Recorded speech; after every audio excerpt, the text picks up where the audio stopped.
Então, para começar, contando um pouquinho da minha mostra, eu queria falar para vocês o objetivo que me levou a falar da minha autora.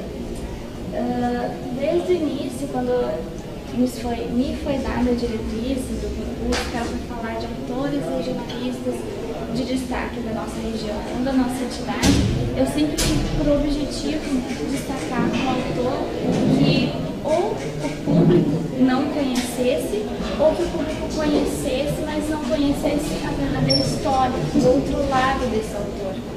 Então eu encontrei na Luciana de Abreu, se vocês quiserem passar mais à frente, eu encontrei na Luciana de Abreu esses dois objetivos, porque a maioria do pessoal que conhece já viu falar na pessoa da Luciana de Abreu, não sabe da sua história, do que fez ela se destacar dentro da nossa literatura.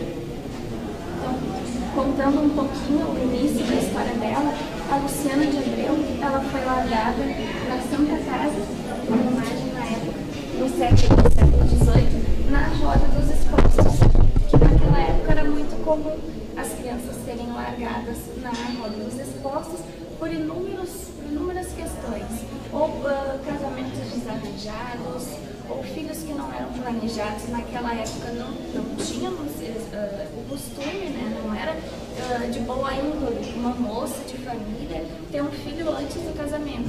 Então esse é um dos motivos que levavam as mulheres a deixar as crianças. Nas pesquisas realizadas, cada livro conta um motivo da Luciana.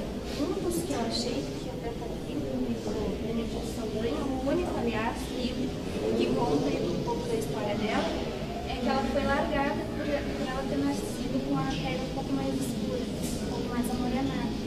Então a família não aceitou isso e ela foi mandada para a Roda dos Expostos, que na época eles eram chamados de inocentes, os inocentes abandonados.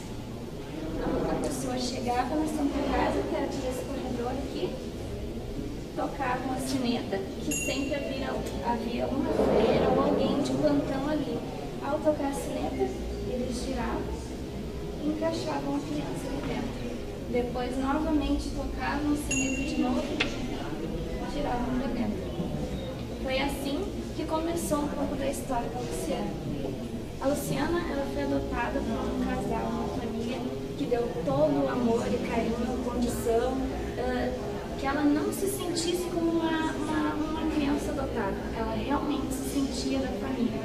E desde pequena, a Luciana demonstrava atos, ela era inteligente, sempre tirava boas notas da escola, sempre se importava com as questões sociais da sociedade, que foi o que levou a ela mais tarde, em 1867, a ingressar no departamento literário, convidada por Calvin Fian, que a conhecia desde pequena, já tinha contato com ela em sarais, que naquela época acontecia em casas de família, da vizinhança, para congregar, digamos assim, um pouco mais as classes sociais, já que eram tão assim diferentes, não tinham contatos a classe superior com a classe média.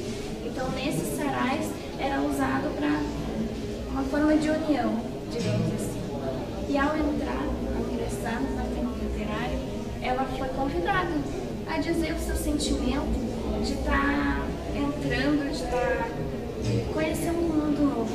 E as primeiras palavras que ela falou foi sobre os direitos, os amplos direitos dos homens e das mulheres, que ela achava desigual. O homem poder exercer um tipo de profissão que a mulher não podia. Foi nesse ato que ela foi conhecida como a primeira mulher a subir na tribuna. Foi isso que levou a Luciana à eternidade, digamos assim. Foram esses atos, a luta dela pelos direitos das mulheres.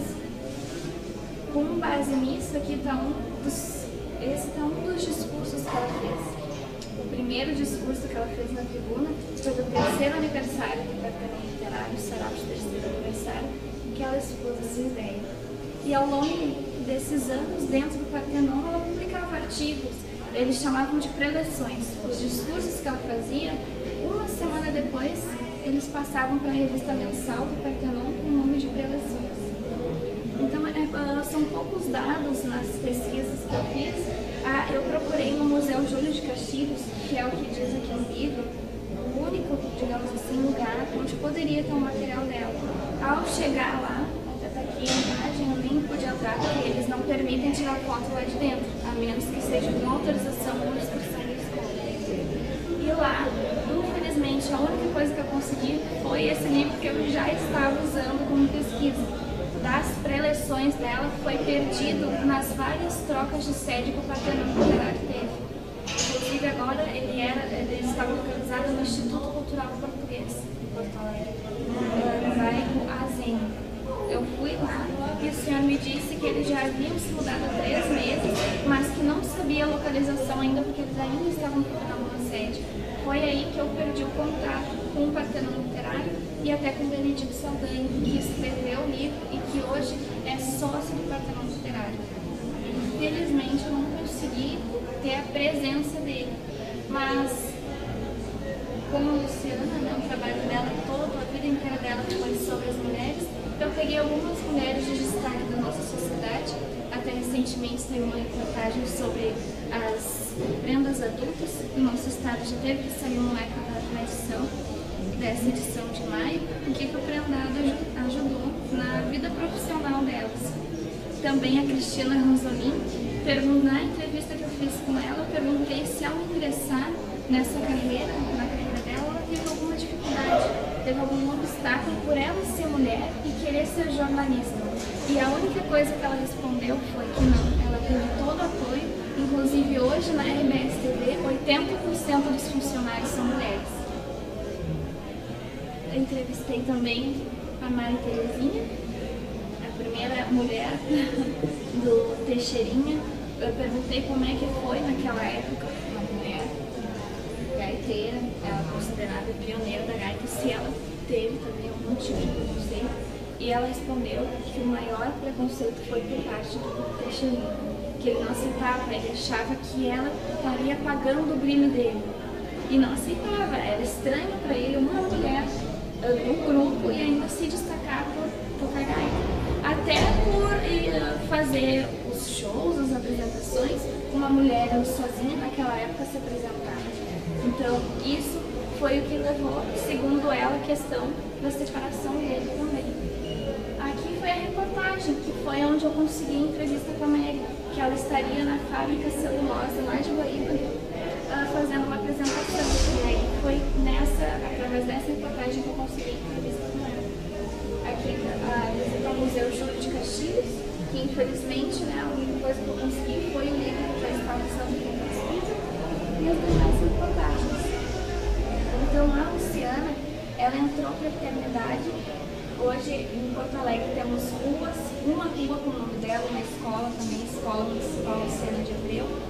E ela entrou para a eternidade deixando esse legado. O que ela fez no século XIX, início do século XIX, final do século XVIII, resultou agora.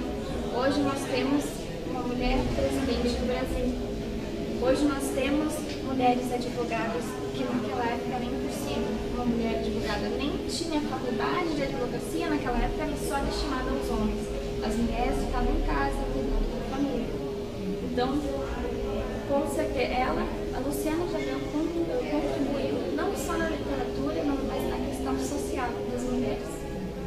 E na morte dela, em 1878, ela faleceu de tuberculose, a doença do século, e ela estava reunindo todos os discursos dela para montar um livro, só que infelizmente ela morreu e aí não conseguiu. Aí o Benedito Saldanha começou a coletar fatos, documentos, o pessoal do Partenon Literário, que conheciam a história dela e que fez este livro, Luciana de Abreu, que foi lançado em 2012, 2008. O único material que a gente tem hoje da Luciana de Abreu. De Porto Alegre. Ela nascida em Porto Alegre, foi deixada em Novos Postos e morreu em Porto Alegre. A vida toda dela se passou em Porto Alegre. Esse material foi um dos poucos materiais, posso dizer assim, que o Benedito Saldanha conseguiu com informações. Como ele é sócio hoje do Partenon, então ele tinha os documentos do Partenon, tinha todos artigos da revista mensal, que infelizmente não tive contato por causa que ele recentemente trocou de sede. E como eles ainda estão procurando um lugar, eu não consegui esse contato. Ela tinha alguma coisa escrita? Tinha. Essas preleções, a princípio, estavam no Júlio de Caxias. Só que se perdeu um tempo, infelizmente. Aí não sobrou nenhuma dos jornais que vinham as preleções dela, nem dos discursos dela.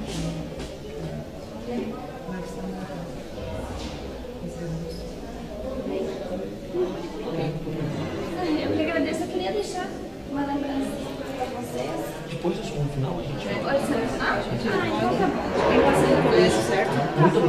Eu que agradeço. Obrigada.